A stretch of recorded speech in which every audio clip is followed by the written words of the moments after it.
A lonely roar echoes across Zambia's Lua Plain. There is no answer. There hasn't been for years. Poaching has wiped out her kind. For 5 years, she has had to survive alone. But this year, her world could change. Will she finally find a mate? Or will she remain the last lioness? There is a place in southwestern Zambia so remote that until recent years, only the most intrepid explorers ever reached it. It's called Lua Plain, a sprawling floodplain that stretches over 3,500 square kilometers.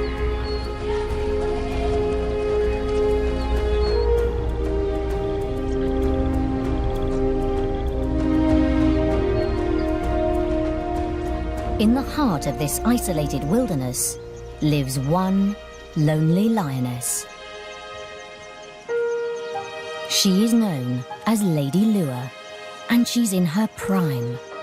All her instincts drive her to find a mate, have cubs, and form a pride of her own. But she can't. She's alone here. There isn't another lion for hundreds of kilometers. It was humans that sealed her fate.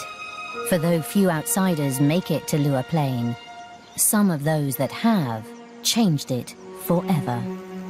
This is a wounded land. In the late 1990s, poaching tore through its wildlife populations. As the Angolan War raged, soldiers and villagers slaughtered Lua's herds for food, while a scourge of illegal trophy hunters stole its most majestic creatures. Animals once plentiful on the plain disappeared. Wild dog, buffalo, eland, all gone. Prey shortage and trophy hunting drove the once thriving lion population to collapse.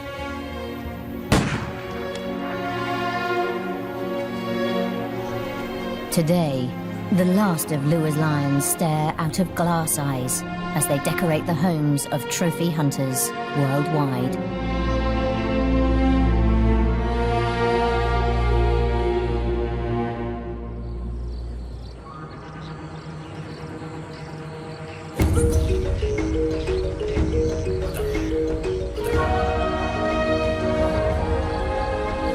Since 2003, this land has been protected by the African Parks Network. The poaching has all but ceased, and its wildlife populations have begun to recover. The wildebeest herds are slowly swelling to their former glory, and many species have been translocated back onto the plain.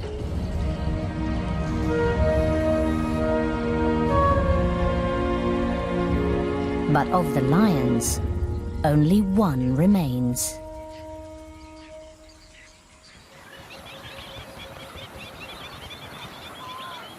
Surprisingly, she's in peak condition. The scar next to her fly-bitten nose and a healed gash on her shoulder are the only clues to the battles she has faced. But surviving as a solitary lioness on these plains isn't easy. Her first concern is food. By the height of the rains in mid-December, scores of wildebeest roam the plain.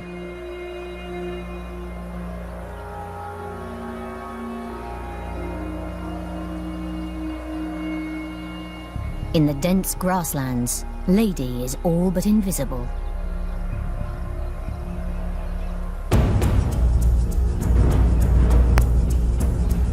Her tawny coat provides perfect camouflage, and an animal grazing in the tall grass wouldn't see her coming. But wildebeest prefer short grass.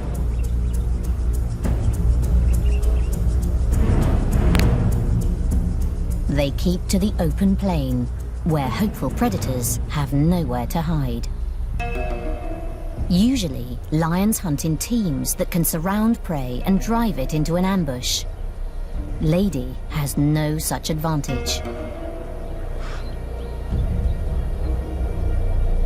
She must stalk her prey alone, in plain sight.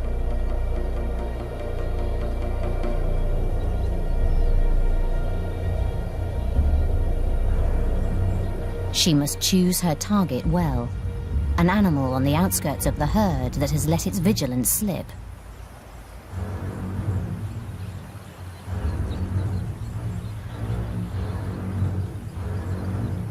Wildebeest warn each other of danger, so she must approach unseen by the entire herd. Just one glance in her direction, one snort of alarm, will ruin the hunt.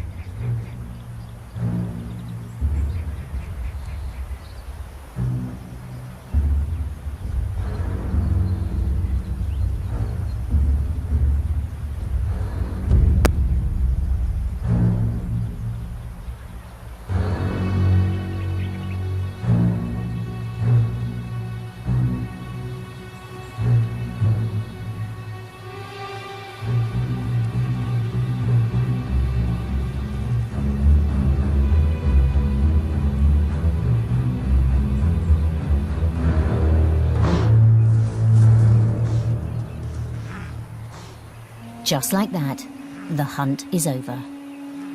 With the herd's vigilance peaked, it's not worth another try.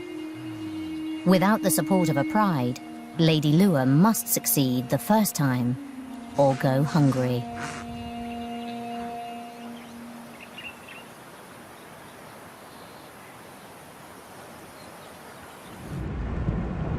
In 2005, a South African cameraman named Herbert Brouwer came to Lure to film spotted hyenas. By that time, Lady Lure had been alone for at least 2 years. Back then she was a myth, literally a whisper about this mysterious line that roams the plains. She'd been rarely seen, and if then only at a distance. But on our first day of the first assignment, suddenly there she was, right in front of our eyes.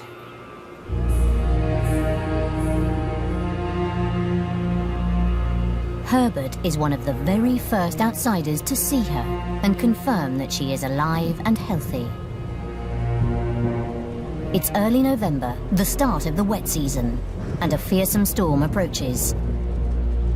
Lady Lure will use it to her advantage.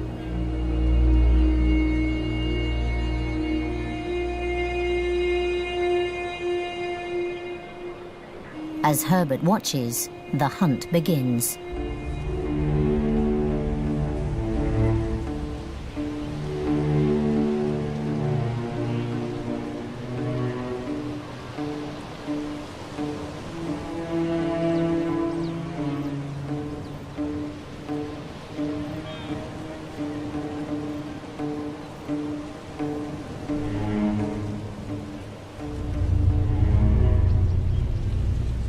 The new calves make perfect targets. Lady Lure eats alone. She doesn't need a big kill.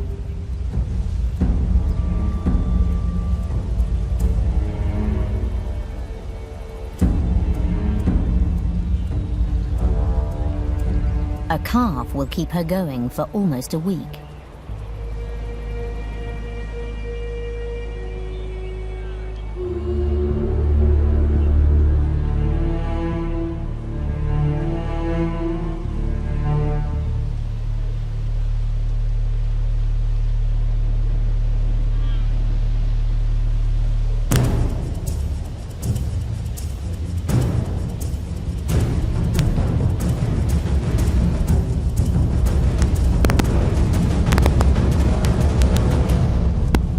It's an extraordinary long-distance sprint for a lioness. Over 100 meters at full speed.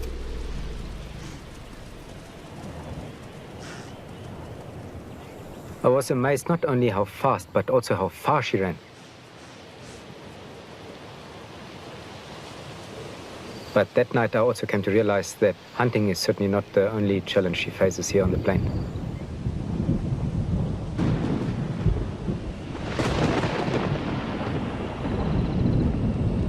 Lady Lua is the only lioness here, but she's not the only predator.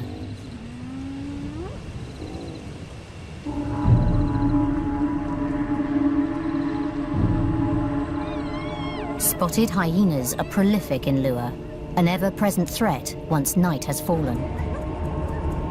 They approach from all sides, drawing Lady away from her kill.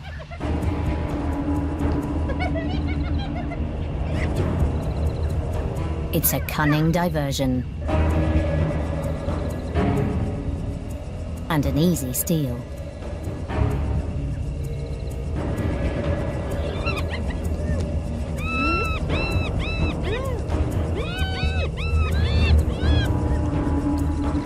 Crucial seconds pass before she realizes that her kill is lost, yet she doesn't fight back.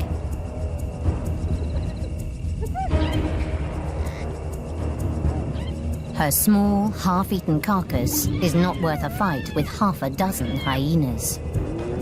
Lady's survival hinges on avoiding conflict, as much as it does on making kills. In the months following the first sighting, Herbert keeps a constant vigil for Lady on his filming expeditions.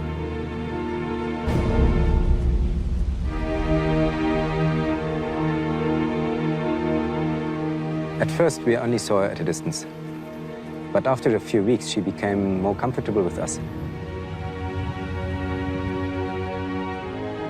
Sometimes she even seemed to be excited to see us and left whatever she was busy with and came towards us.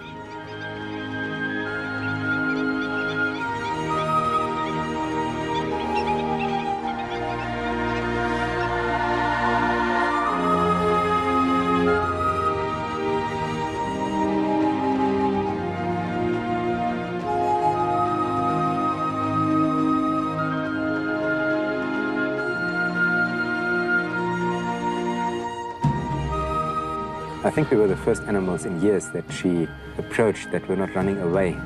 And she slowly tested the waters to actually see how far she could trust us.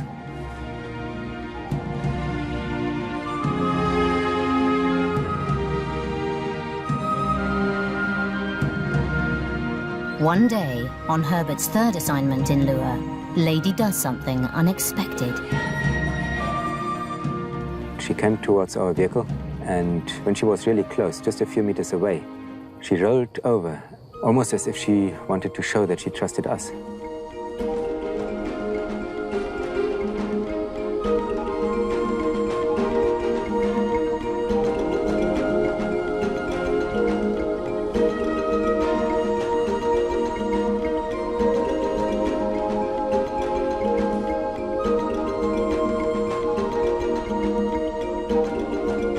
From this day on, Lady Lua's affectionate behavior becomes commonplace, and rolling becomes her greeting.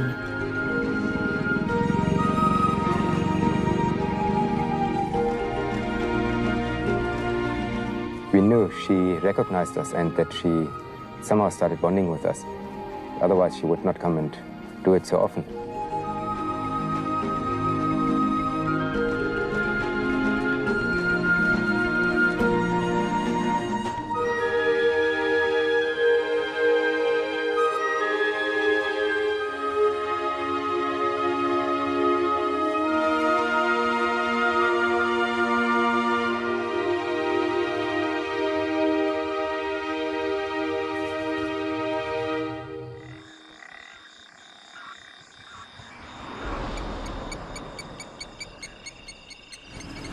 Sometimes, Herbert finds Lady near their camp at night when the crew sets out to film. She allows them to follow close behind her as she roams the plain. On one such night, Lady leads the crew to a pan where a wildebeest cow is straining through a difficult birth. The calf seems stuck in the birth canal, and the cow can no longer stand.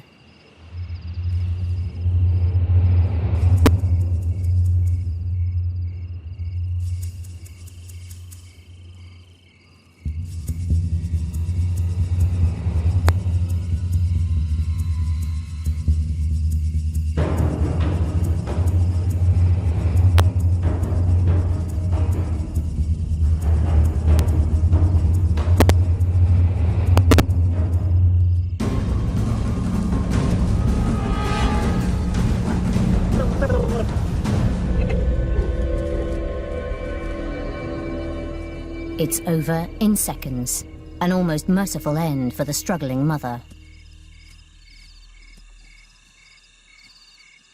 This is a big kill for Lady. It will feed her for days.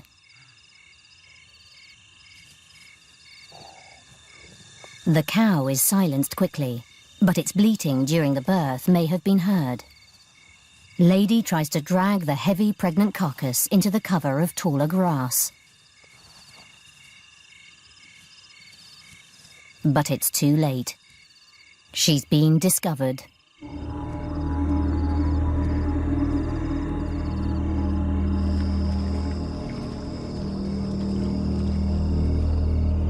Elated with the easy kill, Lady toys with the carcass like a kitten, oblivious to the threat that closes in around her.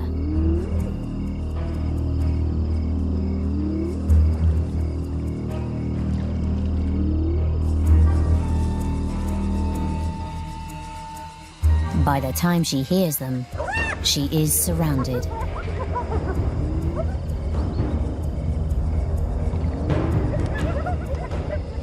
Ominous calls lure her away from the kill once again.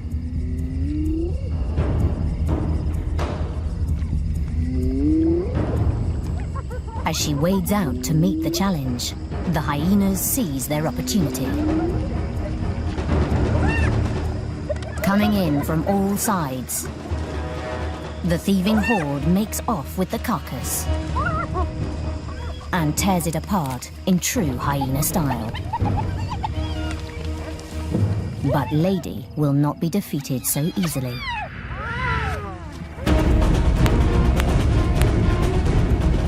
Unlike the calf, this kill is worth a fight. She may be alone, but she is still a large, fearsome lioness. It's 12 hyenas to 1, but despite their numbers, the hyenas cower.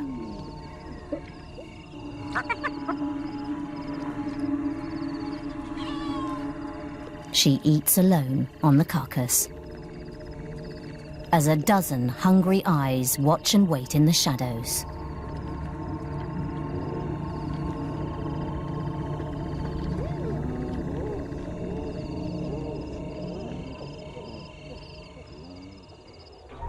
Over the years of filming, Herbert came to learn that Lady's relationship with the hyenas changes with the seasons.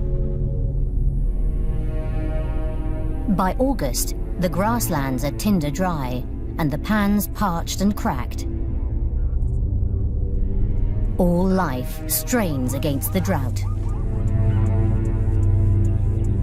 The wildebeest herds head for greener pastures up north, leaving only a few tough bulls for prey. In these sparse times, every scrap counts. For many predators, scavenging becomes a necessary part of life. Lady will steal the hyenas' kills as often as they steal hers. In the dry season, they are mortal enemies, and Lady fights for every carcass.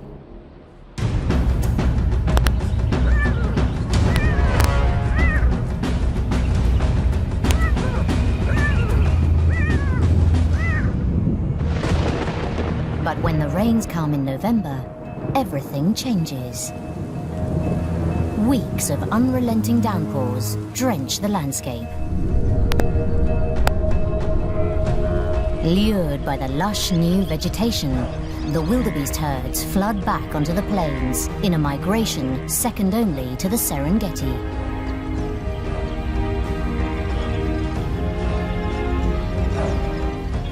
Calves are born by the hundreds, and prey abounds. Lady thrives in the wet season, killing so often that hunting becomes more a sport than a necessity.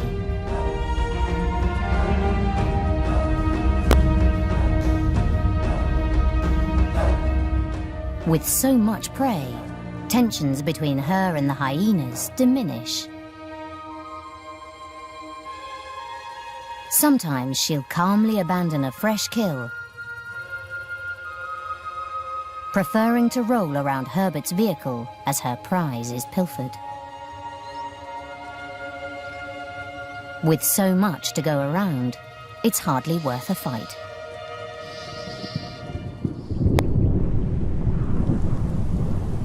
But by January, things change once again. The rains reach their climax, and the plane disappears underwater.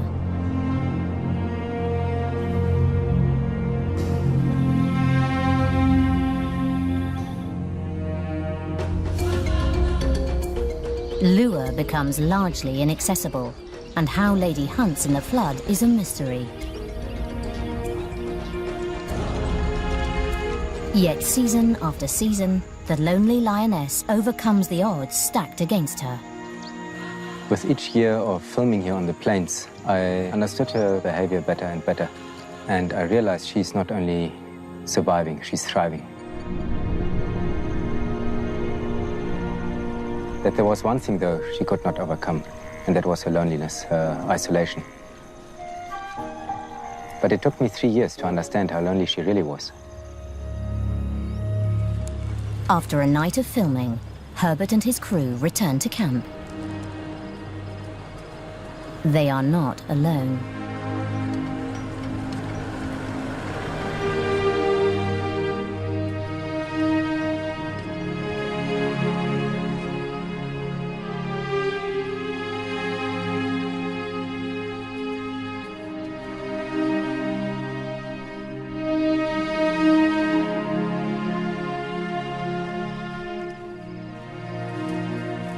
As Herbert walks through camp in the dark, he hears a movement in the trees.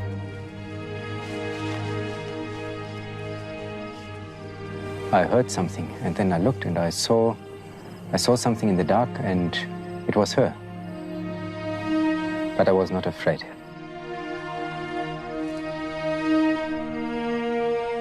I knew somehow that she was not there to do us any harm, or that she did not come to hunt.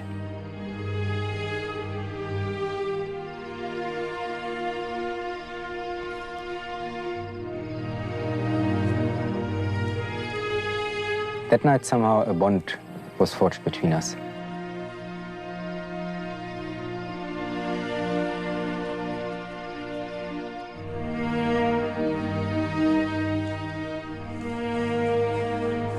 Since then, she's come into camp every other night. Most wild lion prides avoid contact with people, but it seems that Lady Lure's isolation drives her to seek human company. We never fed her, and there was nothing for her to scavenge on. So there was no other reason for her to visit us other than for companionship. It is amazing to think that a completely wild animal that has been harassed and her pride been massacred by us trusts us and somehow makes that move. Just absolutely amazing.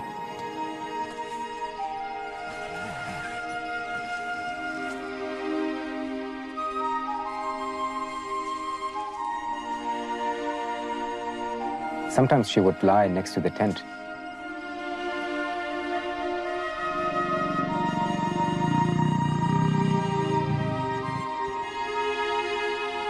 I would fall asleep and listen to her purr.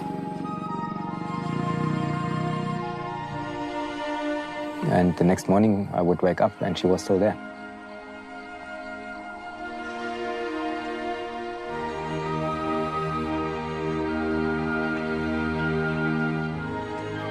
It was really amazing to experience this mutual trust with a completely wild predator that had only bad experience with human beings.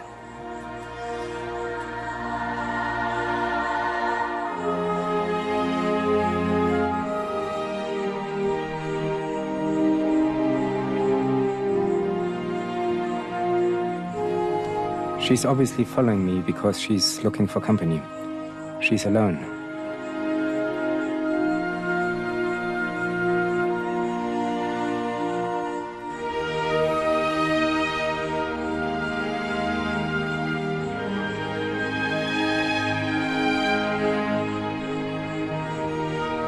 As much as I care for Lady Lure, I know that I must keep my distance. She's a wild animal and we want to keep it that way. We cannot allow her to close the distance too much because that would invariably invite an accident. And that is the last thing we want to have. Herbert doesn't allow Lady to come closer than about 5 meters. But she keeps trying to get his attention. I knew something had to change when she started changing her behavior. She scratched the trees. She even destroyed the seat of the Land Cruiser. And I realized I could never be the mate she was looking for. She really needed a companion of her own kind. At last, in October of 2008, this may just be possible. Herbert is not the only one who's been following Lady Lua's plight. Craig Reed of African Parks manages Lua Plain National Park, and for the last 2 years, he's been hatching a plan to bring lions back to Lua.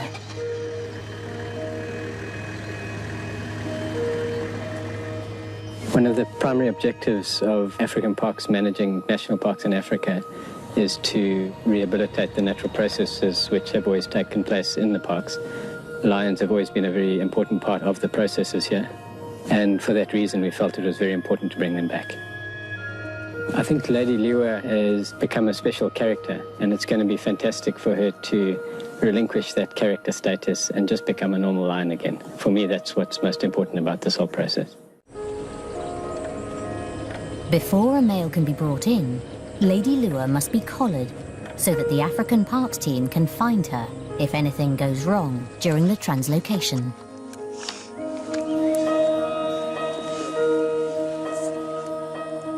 Despite vet Ian Parsons' special care, sedation can be a traumatic experience for any wild animal.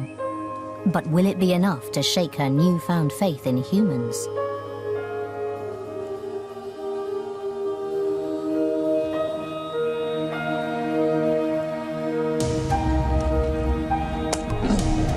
The shot is perfect. The team must move quickly.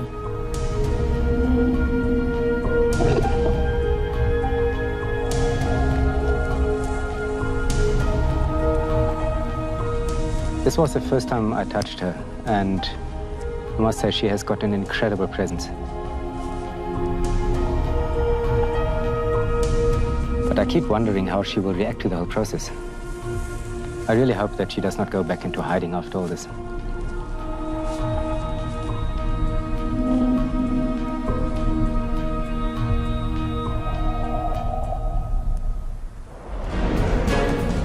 With Lady collared, the 450-kilometer journey to Kafui to find an eligible male begins. After days of searching, they find a perfect target. Young, healthy, and looking for a pride of his own.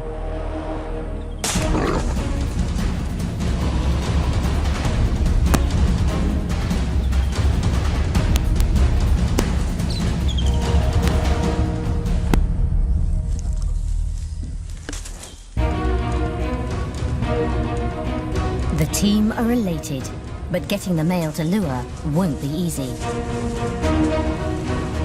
It's the dry season, and the long road back is riddled with pitfalls.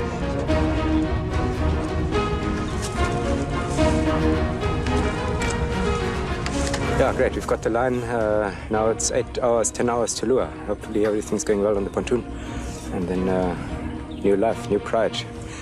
She won't be the last lioness anymore.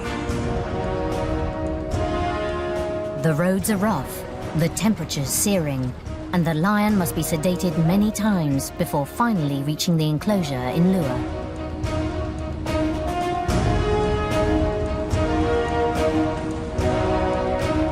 After 11 long hours, they arrive at last.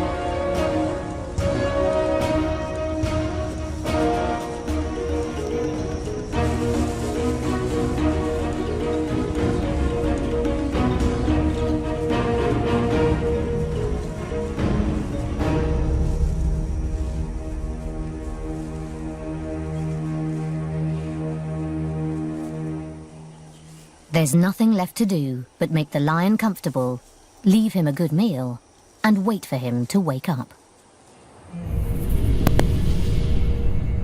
But something goes wrong. The lion panics as he comes around and must be sedated again. But this time, he chokes on regurgitated food. He doesn't make it. All the team can do is cremate him so that the sedatives in his system won't poison scavenging animals.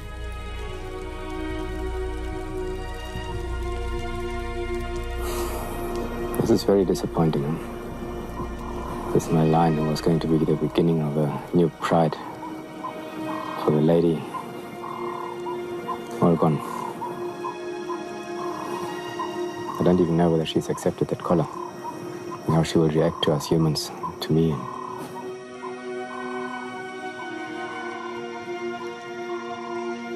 Yeah, let's see from here. Herbert returns to camp to continue filming, but a shadow hangs over him and the crew. He still doesn't know how Lady has reacted to the collaring and whether their relationship has changed.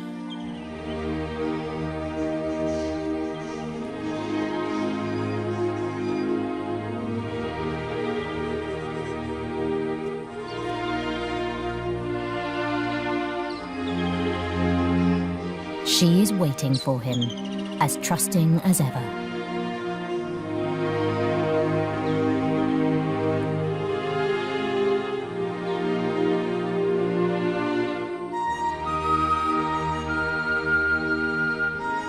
Seeing her again, I know that we cannot give up on her.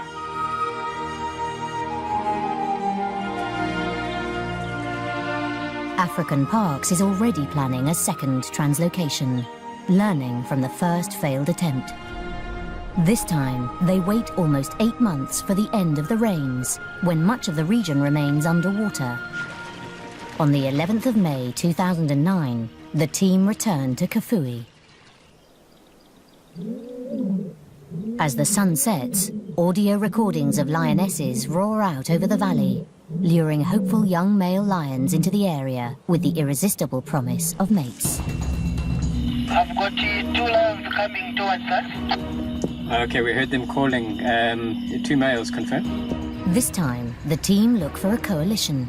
2 brothers who can support each other through the translocation process.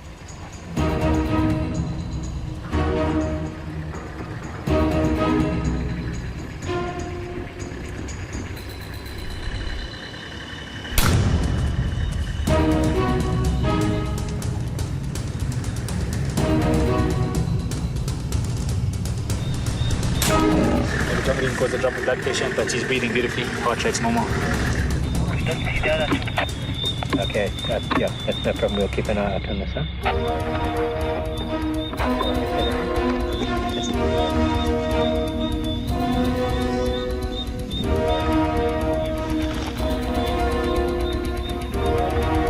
Let's roll him over.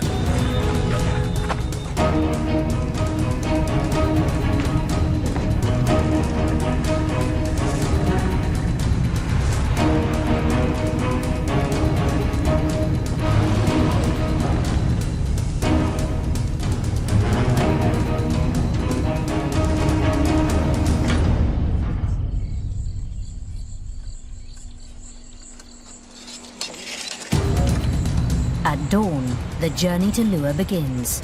It's a 5-hour truck ride to the flooded marshland that surrounds Lua Plain. And another hour by boat to Lua.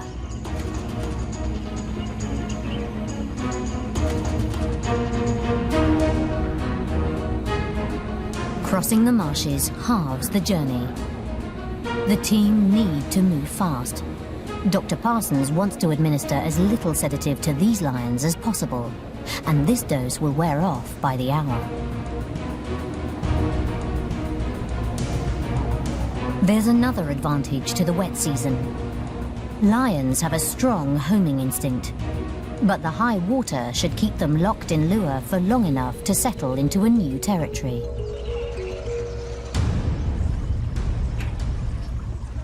Locals throng to see the new arrivals as the last leg of the journey begins.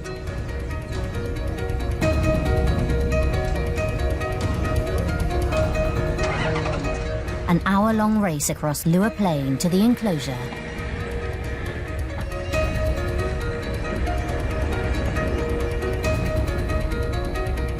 Time is everything. The males will start to come round soon. The team need to get them safely into the enclosure before they're awake enough to be dangerous.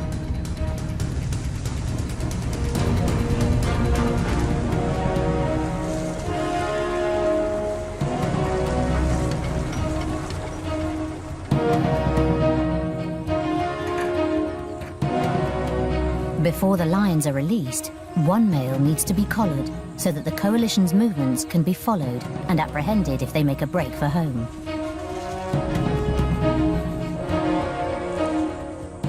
Every second is crucial now. The lions are so groggy that they can barely move, but the drug-induced stupor lifts by the minute. The team move quickly and quietly to cause as little stress to the reviving lions as possible.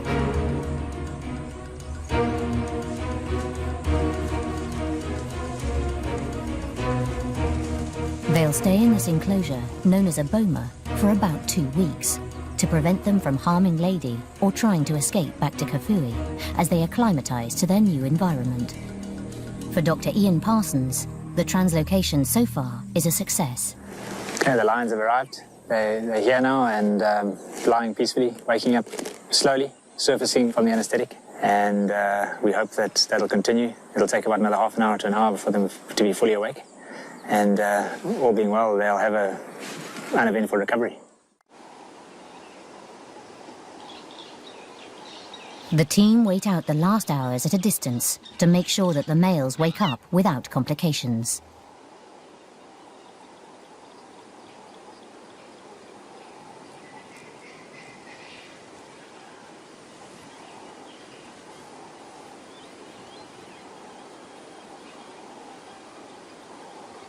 The lions seem healthy and unharmed by the journey. But through the night, painful yelps resound from the enclosure. Craig sets out at first light to assess the situation.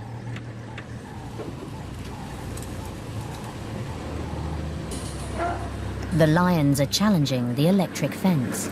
There's the one male lying down there. The males are agitated, with grazes from their assaults at the fence, but otherwise unharmed.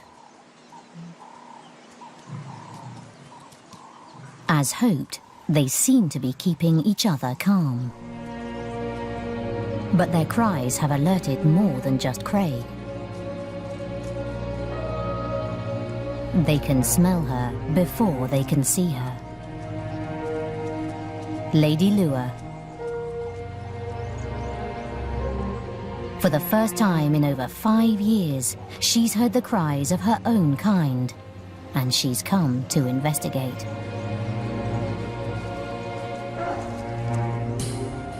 Experience tells the males to be on the defensive.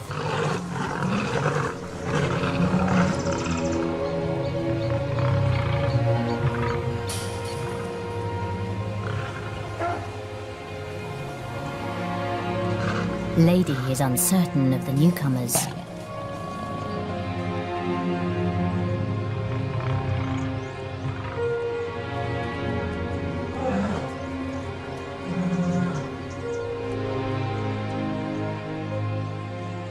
She marks around the enclosure to assert herself. But the tension is short-lived. Over the next 4 days, the lions settle.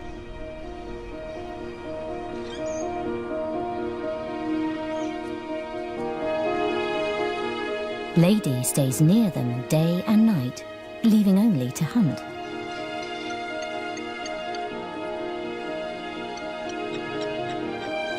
Aggression seems to turn to curiosity. Fear to security.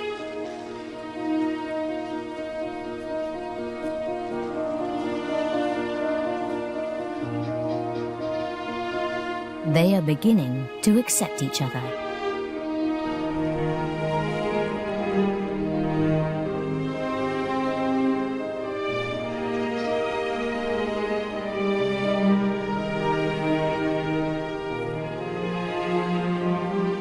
Everything seems to be going perfectly according to plan. Until, on the 5th day, Herbert and his crew make a shocking discovery. When they arrive at the enclosure, the lions are nowhere to be seen. Mr. Timmo, just have a look here. Herbert's tracker, Jacob Tembo, discovers something far more disturbing.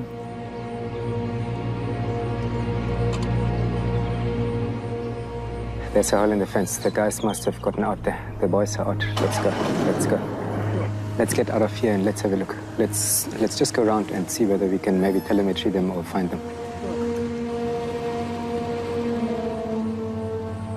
The implications are devastating. If the lions have headed north towards Angola and the collar is out of range, this could be the end of yet another translocation. But it's not. Only a few hundred meters from the enclosure, the team find Lady and the lions lying calmly, watching each other.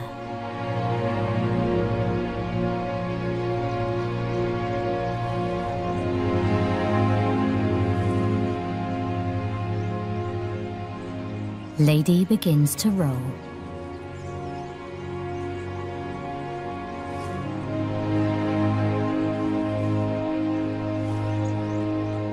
But this time, it's not for Herbert. It's for her first real mates in a lifetime of loneliness.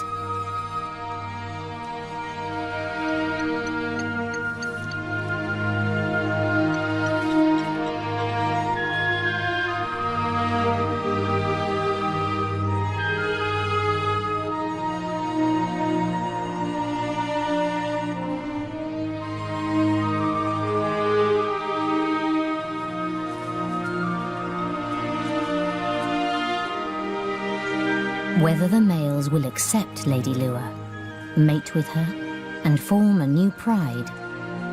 Whether Lady will raise cubs of a new generation of lions in Lua, only time will tell.